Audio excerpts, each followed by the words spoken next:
to endorse very controversial and extremist policy positions, which is very unique. Mr. DeMaio, It's very, Mr. DeMaio, just yes, a moment, Mr. please. Speaker. Just a moment. Mr. Reading Clerk, can you hold Mr. DeMaio's time? Sorry, I have a very important announcement today. Mr. Juan Carrillo, I understand it's your birthday today. Members, will you join me in wishing Mr. Carrillo a very happy birthday today? Mr. DeMaio, you may continue. And thank you for holding my time. I offered the author Mr. DeMaio, just one moment, please. Just a moment. Are we going to have another birthday? Excuse me, Mr. DeMaio. Just a moment. Mr. Reading Clerk, can you hold Mr. DeMaio's time? Members, you'll have to forgive me, but on Thursday last week, I forgot it was Damon Connolly's birthday. Can you please join me in welcoming a very happy birthday for Mr. Damon Connolly? Mr. DeMaio, please continue. Look, all the interruptions don't change the fact that this resolution lets down the LGBT community that unfortunately are referenced and implied in this resolution. Mr. DeMaio, I'm going to have to interrupt you one more time, if you don't mind, sir. If you wouldn't mind waiting, Mr. Reading Clerk, can you hold his time? Members, I'm unsure if you're aware, but tomorrow is Mr. Gibson's birthday. Can you all join me in wishing Mr. Gibson a very, very happy birthday? Mr. DeMaio, you have 1 minute and 4 seconds remaining. Members, your decorum, please. Please continue, Mr. DeMaio. If anyone had any questions as to whether this is political theater and circus, all you had to do is watch the interruptions for birthdays.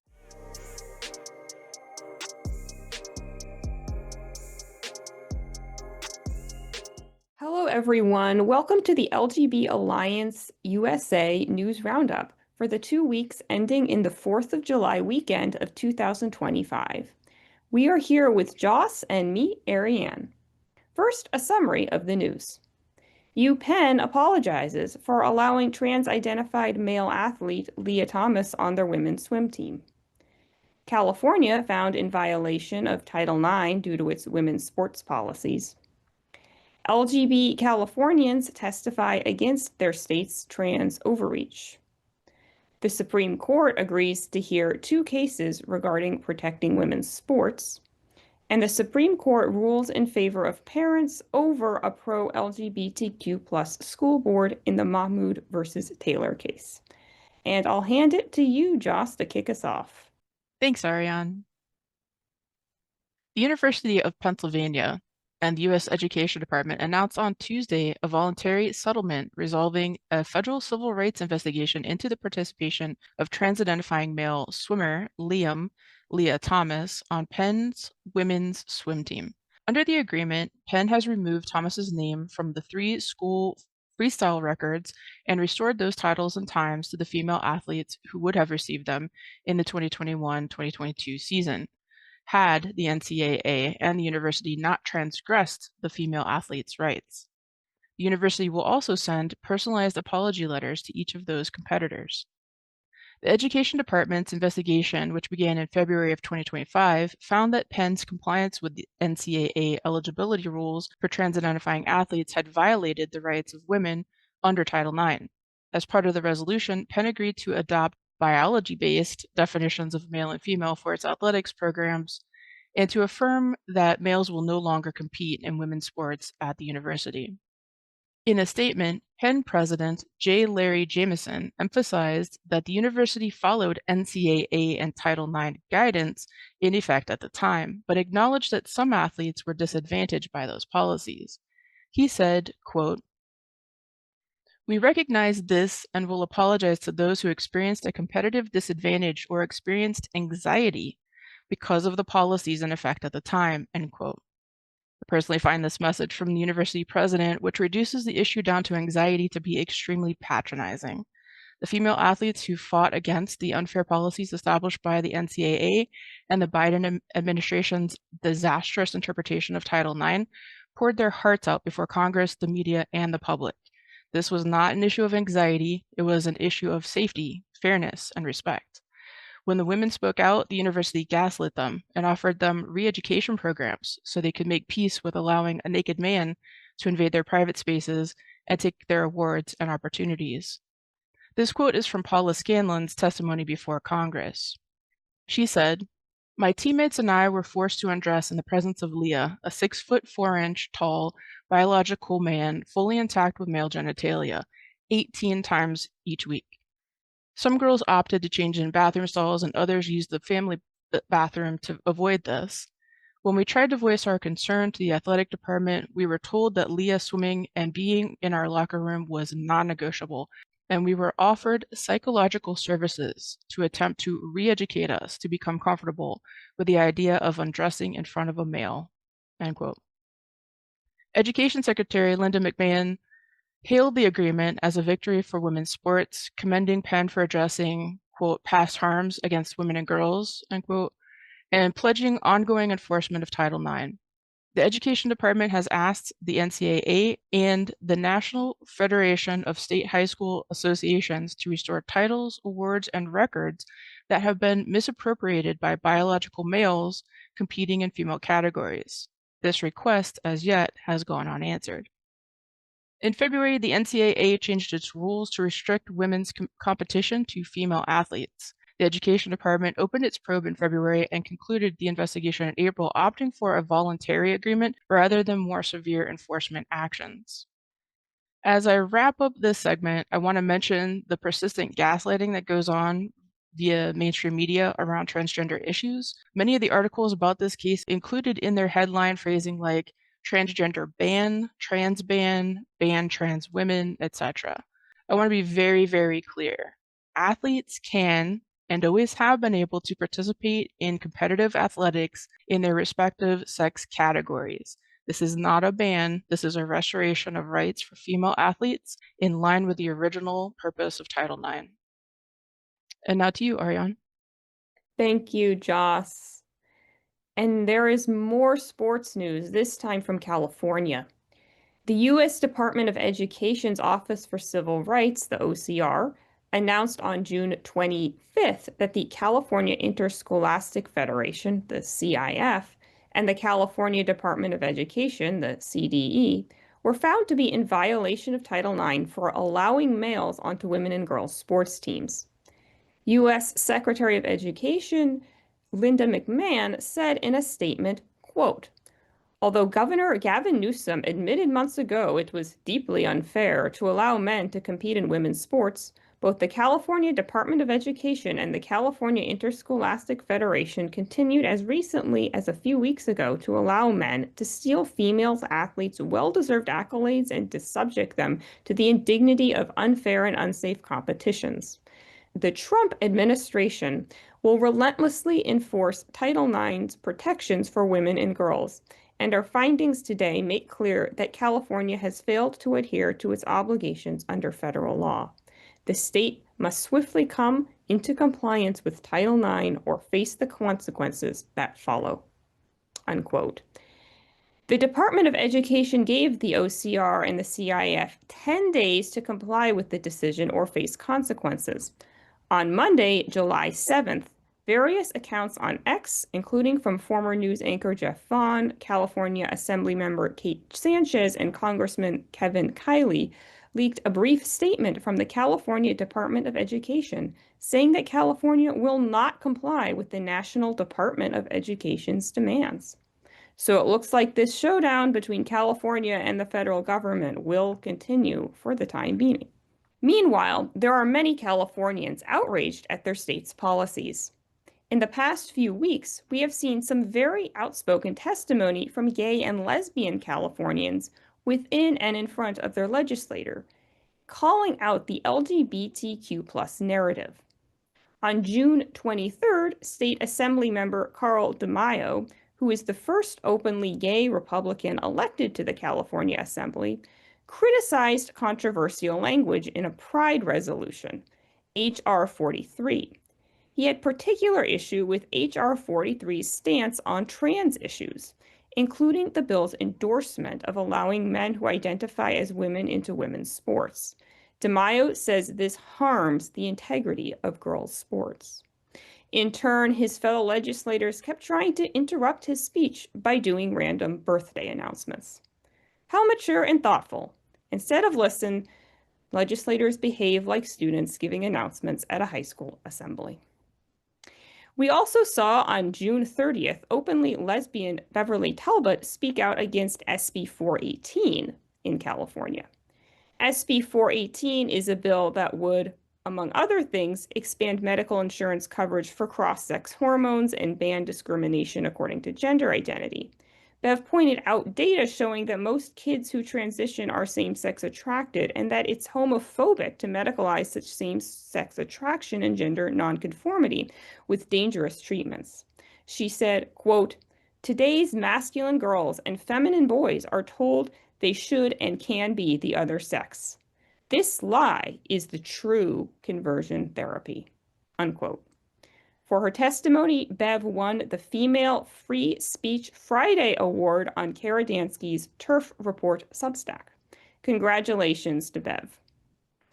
It should be noted that in April, we also saw another lesbian, Julie Lane, testify against SB 418. And that's not all for Team LGB. Further leading the charge against California genderist overreach was a young gay man, E. Adams, who on July 1st testified against AB 1487, a bill that would strengthen the Transgender Wellness and Equity Fund. Adams said, quote, "The Democrats are losing young men, and this bill is emblematic of why. We are throwing away our future in the name of homophobic gender politics, self-congratulatory slogans, and slush funds for the politically connected," unquote. It's heartening to see so many LGB people speaking out in one of the most captured states in the country. Now turning to the U.S. Supreme Court. The U.S. Supreme Court is taking up 2 transgender sports cases for the next term. According to Katie Bueller on X, quote, "Little versus Haycox asks if Idaho's ban on transgender athletes in female sports violates the 14th Amendment, while West Virginia versus BPJ asks if West Virginia's similar ban violates the amendment or Title IX, which bars sex discrimination in education programs," unquote. Of course, what Bueller means when she says a ban on transgender athletes in female sports is specifically the ban on trans-identifying males on female sports teams. Hopefully, the court will flesh out their policies about transgender issues and gender identities here.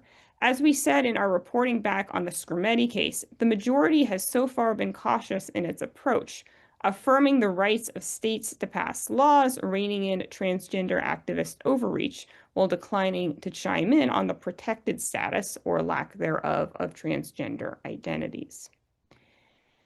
Now turning to an important Supreme Court decision dealing with LGB and TQ+ and freedom of religion in schools.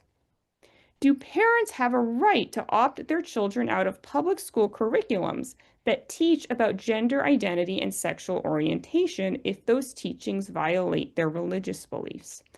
According to the Supreme Court, the answer is yes.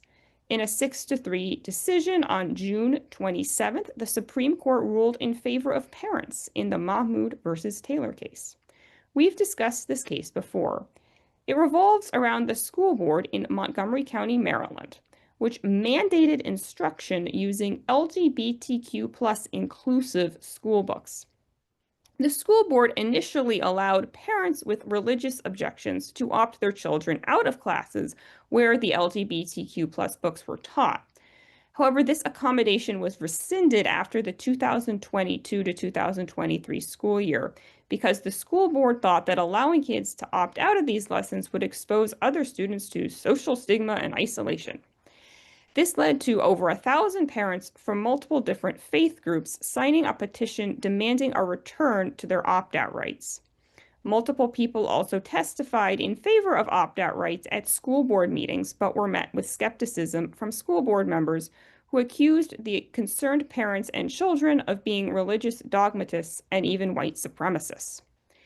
Eventually, this went to the courts, where Muslim parents, Tamer Mahmoud and Anas Barakat, were joined by other parents of Catholic and Orthodox Christian beliefs. They all alleged that Montgomery County violated their religious freedom by not allowing them to opt their children from the LGBTQ+ storybook lessons at public school. After losing in the lower courts, the parents brought their case up to the U.S. Supreme Court, who just ruled in their favor. Justice Alito wrote the majority decision for the court's conservative bloc, and I'm going to hone in a bit on his discussion of the particular controversial storybooks in question. He first discusses one book called Uncle Bobby's Wedding that features same-sex weddings as a theme. Alito points out that these books do not merely present same-sex marriages as a fact, but also say they should be celebrated. Alito argues this message undermines the religious and moral beliefs of parents who disapprove of same-sex marriage. He then talks about books who present the idea of gender identity as distinct from biological sex, as if it's a fact that that their gender identity is in fact distinct from sex. Alito points out that this message, too, undermines beliefs of parents who think there are only two sexes and that you cannot choose a gender other than your birth sex. Alito writes, quote, "To start, we cannot accept the board's characterization of the LGBTQ plus inclusive instruction as mere exposure to objectionable ideas or as lessons in mutual respect. As we have explained, the storybooks unmistakably convey a particular viewpoint about same-sex marriage and gender. And the board has specifically encouraged teachers to reinforce this viewpoint and to reprimand any children who disagree. That goes far beyond mere exposure. We similarly disagree with the dissent's deliberately blinkered view that these storybooks and related instruction merely expose students to the message that LGBTQ people exist and teach them to treat others with kindness. In making this argument, the dissent ignores what anyone who reads these books can readily see. It ignores the messages that the authors plainly intended to convey. And what is perhaps most telling, it ignores the board's stated reasons for inserting these books into the curriculum and much of the instructions it gave to teachers. Only by airbrushing the record can the dissent claim that the books and instruction are just about exposure and kindness." Unquote. Alito also rejects the argument made by the school board that allowing parents to opt their children out of the LGBTQ plus storybook telling would be too burdensome because too many kids would opt out and hence it would cause too many disruptions. Justice Thomas agreed and wrote his own concurring opinion, further arguing that the LGBTQ plus curriculums are a recent novelty that did not exist at the time that compulsory education laws came into force. He also pointed out that the Montgomery County School Board could have just taught the LGBTQ plus books as part of an LGBTQ plus class separate from the rest of the school curriculum.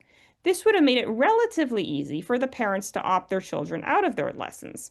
But instead, the school board taught the LGBTQ plus books seamlessly integrated with the rest of the curriculum, making it logistically difficult for kids to skip. The Montgomery schools already allow parents to opt their children out of sex education classes due to state law, so why not treat the LGBTQ plus material in a similar manner? Justice Sotomayor wrote the dissent for the 3 liberal justices. She was satisfied with the argument that the school board made, that it allowed students to express dissent from the material presented in the school books. She quotes guidance from the board about what to say to students who express a dissenting view. The guidance is quoted as saying, quote, "I understand that is what you believe, but not everyone believes that. We don't have to understand or support a person's identity to treat them with respect and kindness. School is a place where we learn to work together regardless of our differences. In any community, we'll always find people with beliefs different from our own, and that is okay. We can still show them respect." Unquote. Sotomayor argued that the exposure to objectionable ideas does not constitute a freedom of exercise of religion claim. She draws a comparison to an earlier court decision that affirmed that schools could not require that Jehovah's Witnesses recite the Pledge of Allegiance or salute the flag, but could require that they be exposed to the flag or passively watch the flag being recited by others. Sotomayor also writes, quote, "The majority's myopic attempt to resolve a major constitutional question through close textual analysis of Uncle Bobby's Wedding also reveals its failure to accept and account for a fundamental truth. LGBTQ people exist. They are part of virtually every community and workplace of any appreciable size. Eliminating books depicting LGBTQ individuals as happily accepted by their families will not eliminate student exposure to that concept, nor does the Free Exercise Clause require the government to alter its programs to insulate students from that message. Unquote.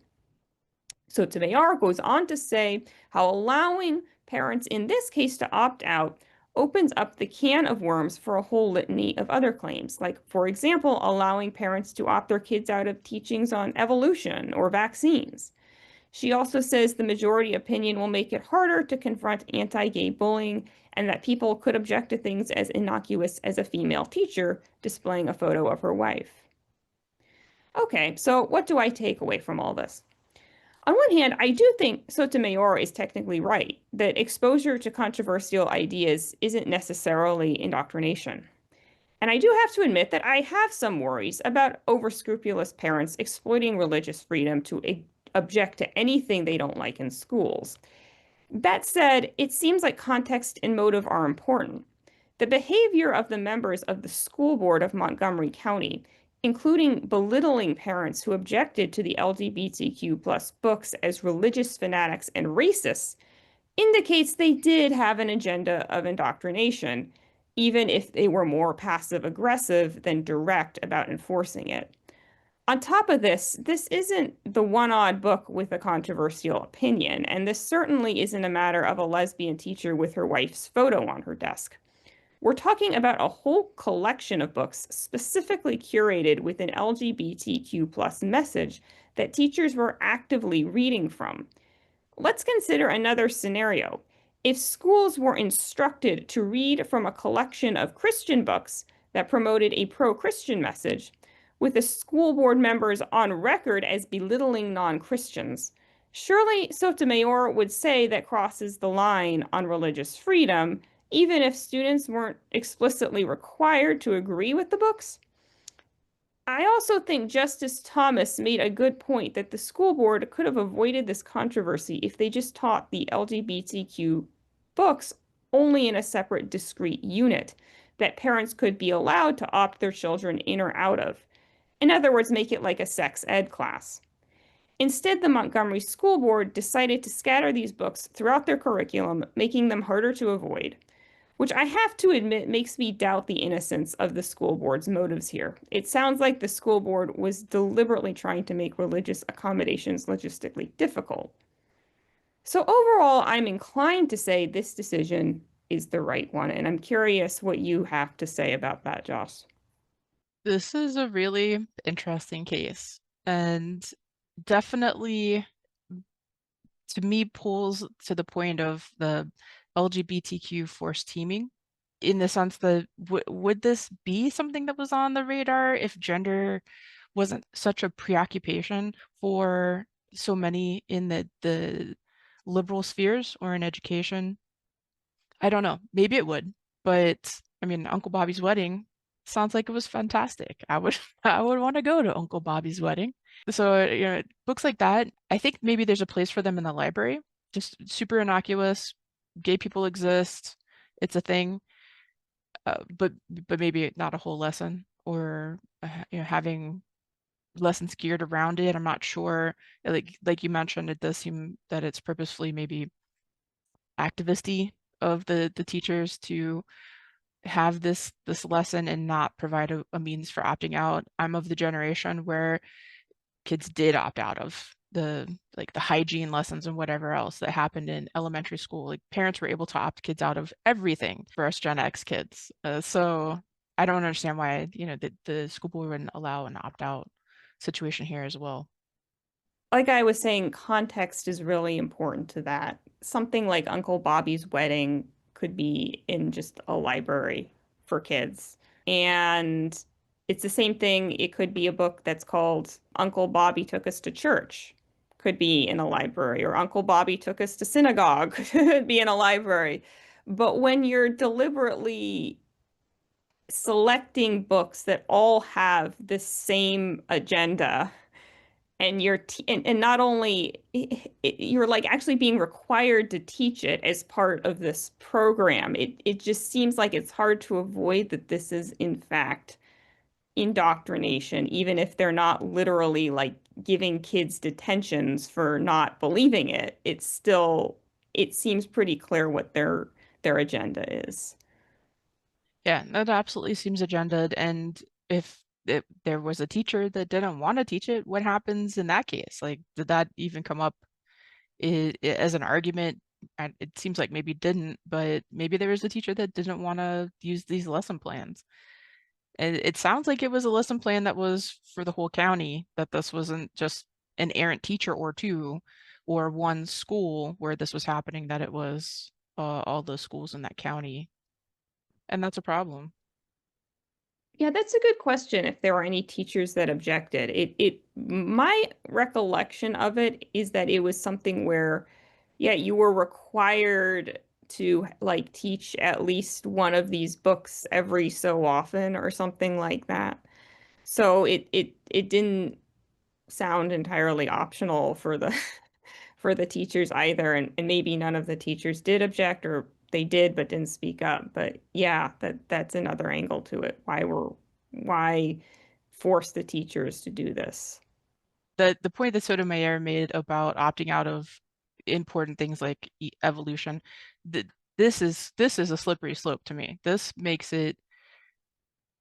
creates an issue where we could have problems in the future, but we have a problem right this minute with some people in education claiming that sexuality is fluid, that genders are fluid, basically an absence of acknowledgement of true biology and teaching this nonsense. So we're in a really weird place in this country where fiction is being brought in and fantasy is being brought in and being taught as if it is something that is agreed upon by everyone.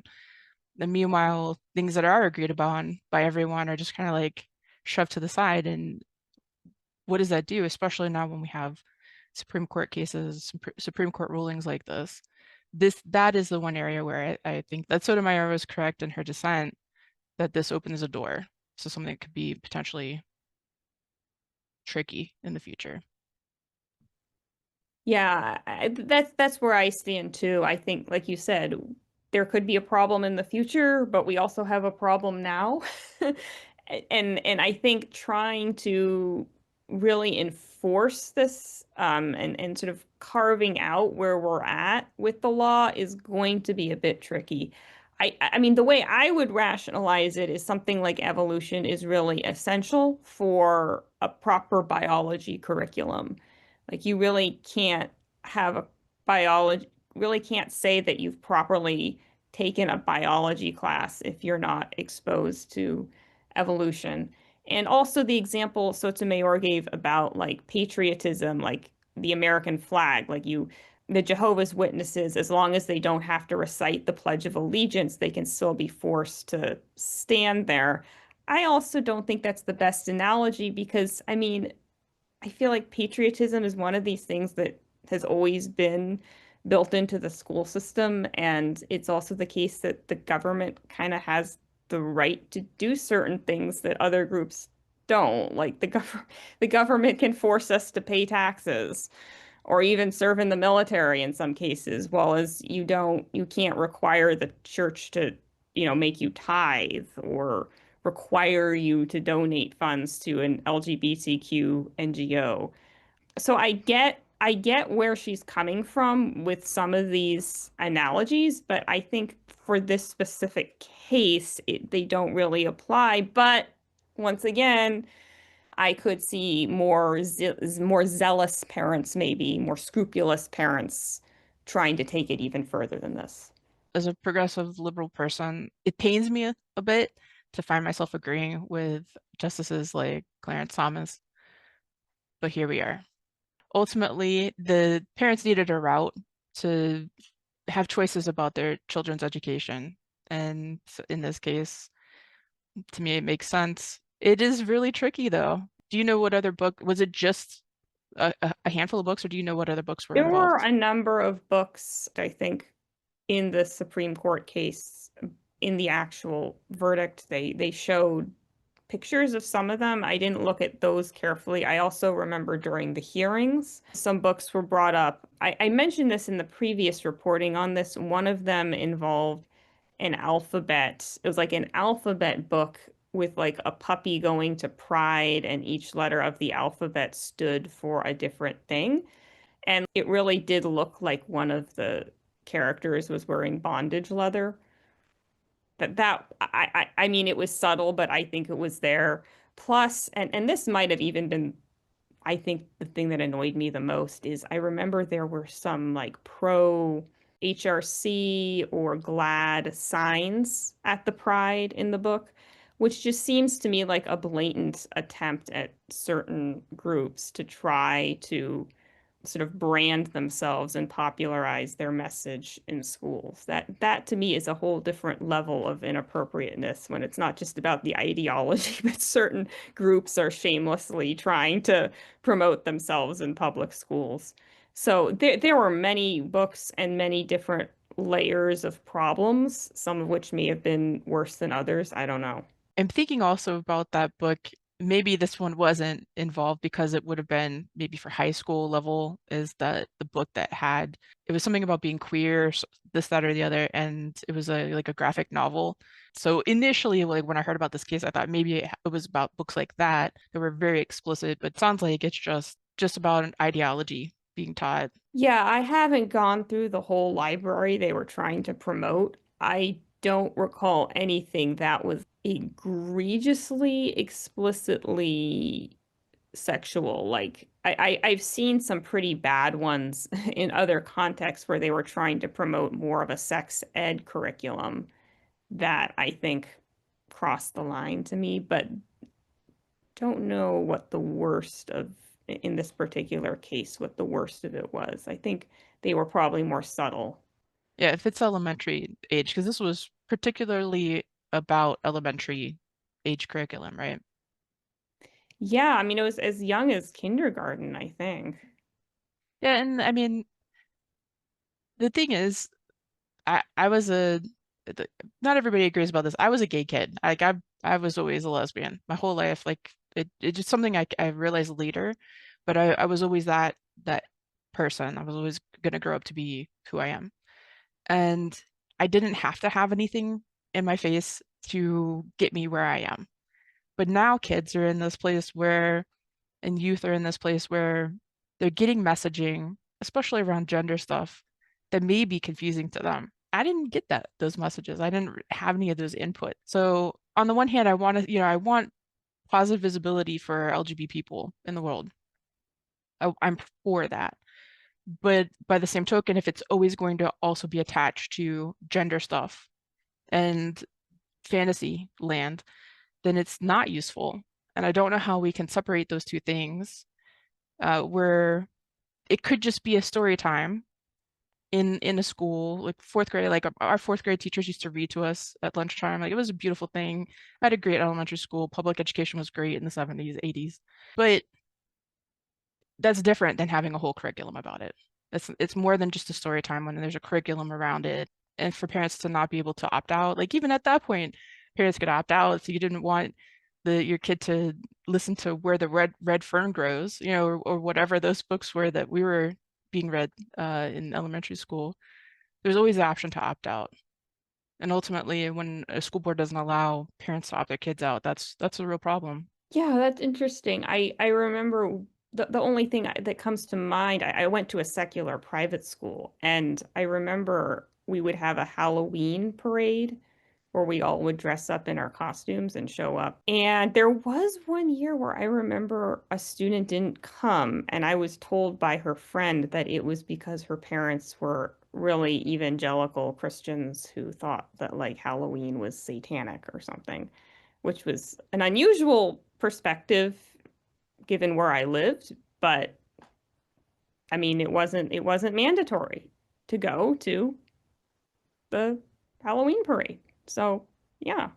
Yeah, Okay, no harm done. yeah, opt out. That's easy. Opt out. And the school board probably wouldn't have had any problem if they just let them opt out. And you're right, like it feels indoctrinating. It feels like indoctrination when there's no way out. There's no off ramp. There's one way only. And that's not okay. Well, on that note, thank you everyone for joining us, and I hope to see you again next week. Goodbye.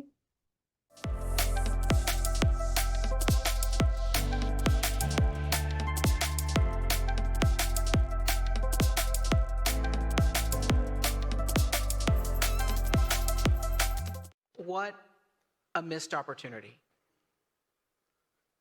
That's the best I can say about this resolution. A missed opportunity. The worst I can say about the resolution is that it's inflammatory, it is dishonest, it is divisive, and it is a shame. I've said time and time again on this floor that I will never vote in favor of one of these honorary resolutions if it contains dishonesty, if it divides us, or if it speaks in a manner that does not reflect the views of my constituents. My constituents, the caucus I'm a member of, the Republican caucus, and all Californians, we value, we respect, we affirm our LGBT community members. That is a fact, notwithstanding some of the inflammatory rhetoric I've heard to the contrary. But that's not what this resolution does. This resolution doesn't affirm, value, and respect the LGBT community. What this resolution does is it goes much further than that to endorse very controversial and extremist policy positions, which is very unique. Mr. DeMaio, It's very... Mr. DeMaio, just Yes, a moment, Mr. please. Speaker. Just a moment. Mr. Reading Clerk, can you hold Mr. DeMaio's time? Sorry, I have a very important announcement today. Mr. Juan Carrillo, I understand it's your birthday today. Members, will you join me in wishing Mr. Carrillo a very happy birthday today?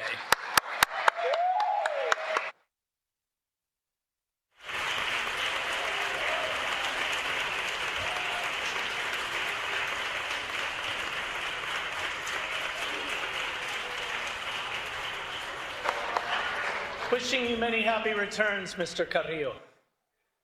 Enjoy your day.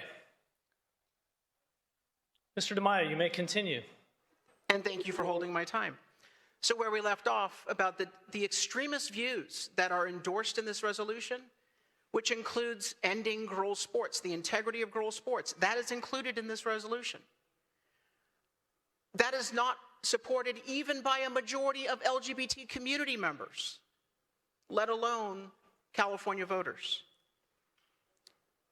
This resolution divides us when it should be uniting us. Can you imagine a time, and if you truly are being honest with yourself as a gay community member, if I had told you 5 years ago, 10 years ago, 20 years ago, that there will be a time in California where Republican politicians and Democrat politicians will unanimously put a yes vote on the record, not just lay off, but put a yes vote on the record in favor of a pride resolution, you'd say that's impossible. But my friends, we could do that here today, but you chose not to. I offered the author Mr. DeMaio, just one moment, please. Just a moment.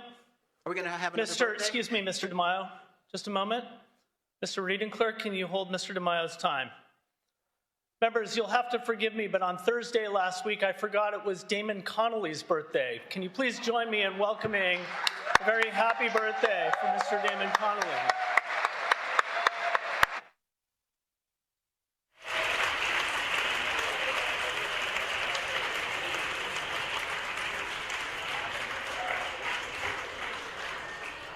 We love you, Mr. Connolly. We love you so much. Mr. DeMaio, please continue. Look, all the interruptions don't change the fact that this resolution lets down the LGBT community. We could have achieved a historic vote today. It will be misrepresented that Republicans don't support the LGBT community. In fact, we heard that in some of the comments on this resolution. They want to, quote, disappear LGBT people. They want to enact laws to force gays into conversion therapy. These are quotes from the comments just made on this floor. They're also lies. designed to instill fear in the hearts of LGBT community members at a time when this country, this state, we should be celebrating with pride, real pride, the fact that Americans, Californians, that we've achieved the embrace of the LGBT community without question. Now, that doesn't mean that we're going to agree on laws like ending girls' sports or taking away parents' rights or having a standard that a foster parent has to agree to a sex change operation, which are controversial positions that unfortunately are referenced and implied in this resolution. Mr. DeMaio, I'm going to have to interrupt you one more time. If you don't mind, sir, if you wouldn't mind waiting. Mr. Reading Clerk, can you hold this time? Members, I'm unsure if you're aware, but tomorrow is Mr. Gibson's birthday. Can you all join me in wishing Mr. Gibson a very, very happy birthday?